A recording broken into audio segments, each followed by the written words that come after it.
Hello, Nottingham. Thank you very much for having me on this lovely, lovely day. And yes, thank you for clarifying that I work at Wix, the website company, not the builders, which a lot of people ask me. They say, oh, I've done a kitchen. And I'm like, that's lovely. I do websites. So here we go. So we're just going to get going now. Okay, so we're going to talk about Bing. I've never been to a conference that has been talking about Bing so much as this one today, so this is fascinating. So yeah, we're going to talk about what's actually changed in SEO and search. What are the challenges for us as search marketers? And how do we plan for the future? Okay, so what's actually changed? I know that we've been talking about there's Bing, and there's new Bing, and there's ChatGPT, and there's Bard, and there's all of this different stuff that's going on there, SGE, and all of that sort of stuff. But what has actually changed?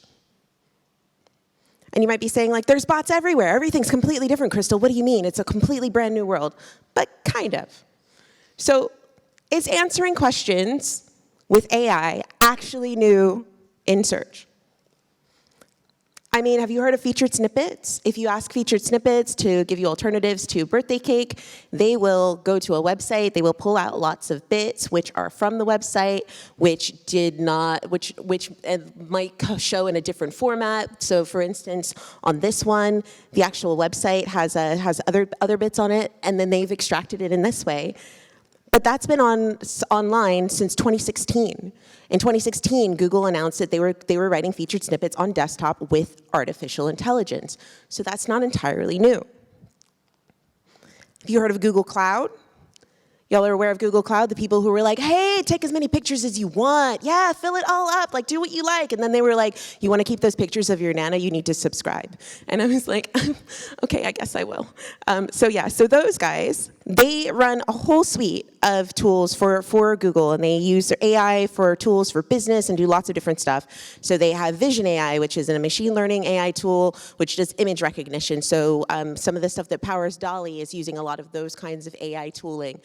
They have BERT, which is a large language model, which is used to interpret text in search, and it's some of the tooling that goes behind the featured snippets, for instance. There's also text-to-speech AI, which can recognize speech in 125 different languages. Then they also have their translation AI, which can translate text on demand, like in Google Translate, when you're trying to figure out how to say something in a new country, for instance. And they're perfectly happy to take these different capabilities and mix and match. So they'll take something like Google Lens, which is using Google Vision AI, and they'll take Google Translate, for instance, and then they'll use them together to help you take a photo of something and translate it in real time so that you can understand what's going on. And if we stick with visual search, for instance, this is something that's being used by billions of people already and has been used by billions of people for a little while. And Google's not the only ones who are doing this. So there's Google that has Google Lens. There's also Amazon, who has their recognition AI, which launched in 2016. There's also Pinterest, which has Pinbot, which launched in 2017. There's also Scan from Snapchat, which launched in 2019. So to quote Barry Schwartz, is AI in search new? No, it's not new. Not exactly. What about remixing content? Is remixing content with AI new to search? You know, all that fun stuff that the bots do now, and everybody's got all these great screenshots and all of that sort of stuff. Is that new? Well, let's go back to the featured snippets. So in this featured snippet, this comes from one website. You see all of this stuff on this side. This comes from this website, Belgian boys, and they're talking about cakes. Then we have all this other stuff that's over here as well that's showing in the featured snippet. Well, on this page, they don't actually have those bullet points that you saw on search. Google put those in there themselves. And they took out all of the stuff in between as well when they were creating that excerpt. We also have all of these images. And these images are coming from 4 completely different websites. So we have stuff coming from some other blog, coming from How Does She, coming from Pinterest, coming from Twitter, or coming from Trend Hunter. So remixing isn't exactly new either. And even when they do that, they sometimes get it wrong. Because I'll tell you right now, the right way to put a cream tea is cream first.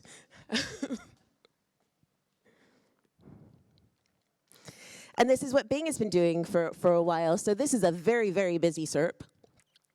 And they've been using AI to help them generate lots of that. So they've got stuff that they're pulling from Wikipedia, and they're adding links in here. Then they have this whole thing that they've generated all over here, which is talking to you all about the history of automaton, and has lots of links in here, and has stuff about like Greek gods and mythology and all of that sort of stuff.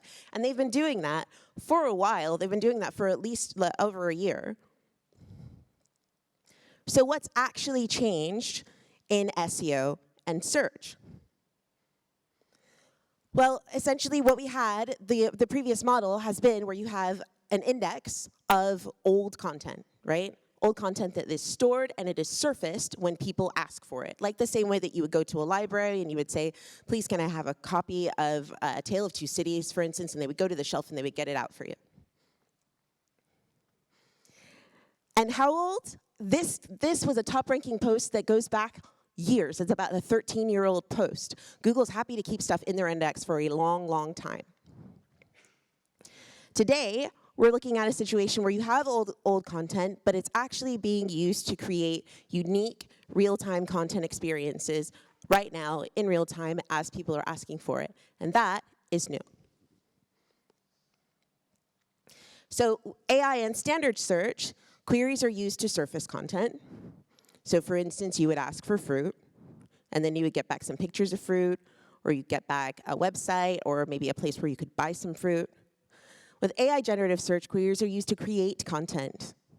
So here, in this particular instance, Google or Bing is writing this here as we ask for it, and they're showing us all of the information here. Similarly, if I go to something like you.com, or if I go to Midjourney or something like that, then they're creating something. And this is some kind of frankenfruit here. I asked for fruit, and this is a sort of apple, orange, lemon thing that doesn't really exist. So we're moving from a space where essentially people who are on search are moving from a space where they're thinking of what is fruit, what is that, into like what if. Case in point, let's talk about Zendaya. So Zendaya, you are all familiar with Zendaya. She's an actress. She's amazing. She was in Euphoria. She was very good.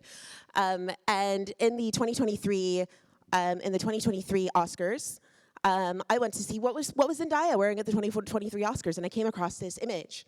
But this image actually didn't happen. This image is actually an amalgamation of these images from other times that Zendaya had gone to the Oscars. But the person who made this, when they posted it on Twitter, 44.7 million people viewed it. 3,000 people retweeted it with quotes like, yes, Zendaya, slay Zendaya, you look beautiful, Zendaya, she never misses, oh my God, she's amazing. And all these people, this is a publication which goes out to over 100,000 people, which was reporting it, that she was there. People are creating new content that sometimes affects how we are experiencing reality. So it's important for us to think about that as we are engaging with search. So this presents challenges for us as marketers. So what are the challenges that AI presents to us as search marketers? Well, first of all, it's more than just Google optimization. So one of the people who spoke earlier was talking about Bing, and we were talking about the new decision engine and things like that. Bing's not the only one, but they're absolutely leading the charge of a much more complex search landscape where people are turning not just to Google, but to other search engines. And we've seen this in a few ways as well. So we've seen the rise of TikTok as a search engine. YouTube is also often billed as a search engine as well. And we see people using search for lots of different ways. So Pinterest, for instance, gets billions of searches every day for images. So we've seen this a little bit, but we're seeing this more with Bing making an actual deliberate push at Google. And this is a bit of a democratization of the search landscape. So with new Bing, when they launched, within 30 days, they saw 45 million total chats, and they saw that they were passing over 100 million daily users. And they say that's still small, but like that's a huge, huge leap for them. And I have certainly found myself using Bing a lot more since they've added in this new tool. So this means that when we're thinking about SEO, we shouldn't just be thinking about optimizing just for Google. We should also be thinking about optimizing for Bing as well. And don't get me wrong, Google's still the king. They're getting something like 8.5 billion daily searches. Globally, it's accounting for 96% of mobile search, and Chrome browser market has a share of over 66% and growing. However, they're kind of in the middle at the moment because they're still in beta. So there's the standard search folks, which are sort of DuckDuckGo, Yahoo, Ecosia, but in the generative search, there's people who are already off the mark and already engaging with lots and lots of different searchers in lots of new generative search ways. And while Bard's still kind of in beta and the SGE space is kind of still in beta, Google's sort of trying to learn from all of these different folks, and you can learn from them too. So Bing, you're familiar with that. You is a search engine that allows you to do very similar things. So they are using a generative chat AI. They also have a creative space as well, and it's interesting to see how they are serving search results within that space, because Google is going to be learning from all of these folks. Como is doing a similar thing where they're creating text and they're creating references and creating links to new websites. And the way that this works for Bing is that essentially they are engaging with ChatGPT, but they're using Bing to anchor the responses from ChatGPT. So the root of their response is the Bing index, and it's working with ChatGPT to create all of this sort of generative search experience. So this means that when you have something that's on Google and it's ranking #1, how does that affect Bing? Is that exactly the same? Well, no, not exactly. Because on Bing, that same query isn't quite #1. That same query or that same search result is in a different space. So this is the Bing search result for the same query, and you can see that this is actually pulling up the IMDb for that same thing. So you can see the video is down here, but it's not quite the exact same search result. So if you were somebody who was trying to engage with this new search experience that included Bing as part of the user journey, then you'd actually be missing out on something. The #1 video on Bing is actually this one. And on Google, it was at time of search, this was #4. So they're a little bit different. And when we go into Bing's chat, we actually see that the first thing that they're referencing is their #1 search result.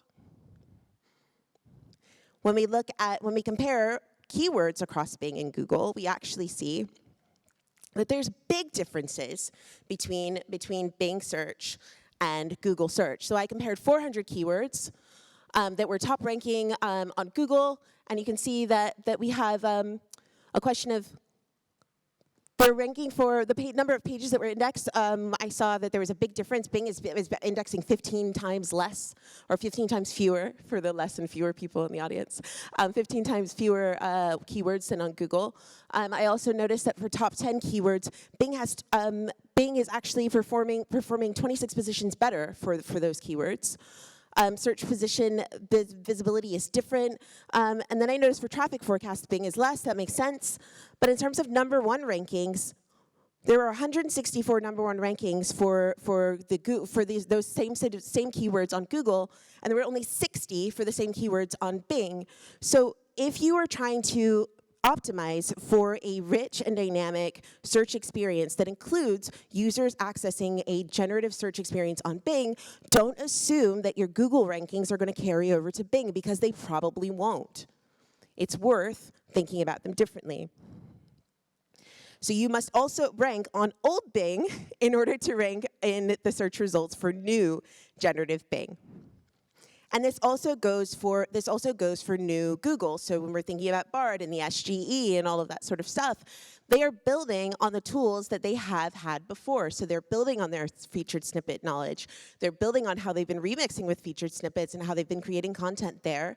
And so ranking still matters in this search space, and ranking is going to be the basis, just like Bing is anchoring ChatGPT in their search generative experience. Ranking is still going to affect you in this new generative experience, so you're still going to need to do SEO. Moving on to something that Julio actually touched on in his section.